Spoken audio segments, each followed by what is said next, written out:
मैं हिंदुस्तान की जनता को, हिंदुस्तान के युवाओं को सच्चाई दिखा सकता हूं। यह मेरा काम है। उनकी जो इंटरेस्ट है, क्योंकि ये जो कॉन्स्टिट्यूशन है, ये हिंदुस्तान की जनता का रखवाला है, प्रोटेक्टर है, और मैं इसकी प्रोटेक्शन कर रहा हूं। इसकी प्रोटेक्शन करने का काम हिंदुस्तान के इंस्टीट्यूशंस का है, हिंदुस्तान के ऑपोजिशन लीडर का नहीं है, मगर इंस्टीट्यूशंस नहीं करने हैं। अच्छा, एक इंटरेस्टिंग बात आई है जो मैं आपको बताना चाहता हूं कि इलेक्शन कमीशन के अंदर से हमें मदद मिलनी शुरू हो गई है। मैं साफ बोल देता हूं, इलेक्शन कमीशन के अंदर से, पहले नहीं हो रहा था, अब इलेक्शन कमीशन के अंदर से इंफॉर्मेशन आ रही है। यह रुकेगा नहीं, यह रुक नहीं सकता है, क्योंकि हिंदुस्तान की जनता इस बात को एक्सेप्ट नहीं करेगी। एक बार हिंदुस्तान की जनता को, हिंदुस्तान के युवाओं को पता लग गया कि वोट चोरी हो रही है, उनकी शक्ति लग जाएगी। आईएएनएस से आलोक झा, इस तरह से नहीं प्लीज। आईएएनएस से आलोक झा, वो भी मैं आपको दिखा दूंगा, वो भी मैं आपको प्रूफ के साथ दिखा दूंगा, है हमारे पास। राहुल जी, हाइड्रोजन बॉम्ब में ब्लैक एंड व्हाइट है।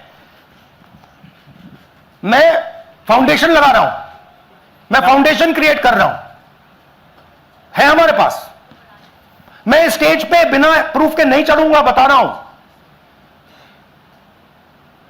राहुल जी, आपने कहा ऐसे मत पूछिए please. Last question, Rahul ji, IANS से आलोक झा। राहुल जी इधर, आपने कहा आपके पास आलोक झा, इधर सर, कहां हैं जी? हाँ, आपने कहा सर कि आपके पास पुख्ता सबूत है, ब्लैक एंड व्हाइट सबूत है, तो क्या अगर ईसीआई अभी जवाब नहीं देती है तो कोर्ट का रुख करेंगे, ये ऑप्शन है आपके पास, जाएंगे? देखिए, मैंने कहा कि मेरा काम as opposition leader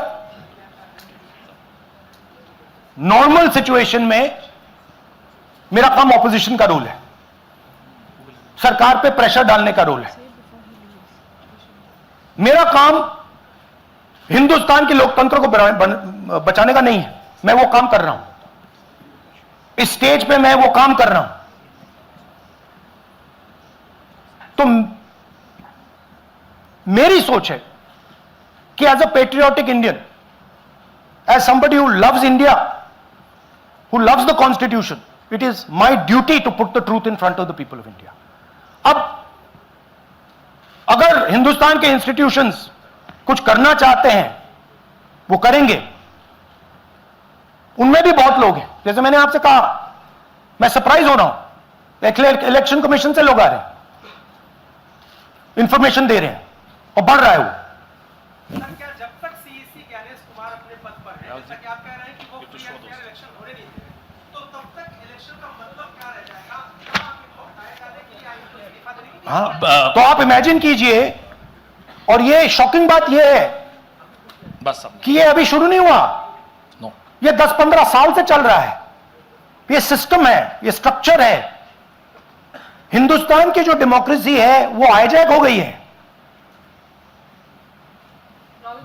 I am shocked frankly. Democracy, brothers and sisters, democracy can only be saved by the people of India. Nobody else can save democracy. Rahul Gandhi can come here and say something and say this is the truth. But the people of India, who I believe in, who I love, can do it. The day the people of India realize that आपका जो लोकतंत्र है, आपका जो संविधान है, वो आपसे चोरी हो गया है, उस दिन काम हो जाएगा। Thank you. अब आप लोग अपने स्थान पर खड़े हो जाइए राष्ट्रगान के लिए। ये है इनकी डिटेल लिस्ट, देख लीजिए। राष्ट्रगान के लिए अपने स्थान पर खड़े हो जाइए। आता isakal.com आहे देशातील नंबर 1 ची मराठी न्यूज वेबसाईट। प्रत्येक अपडेटसाठी ईसकाळ.com ला नक्की भेट द्या.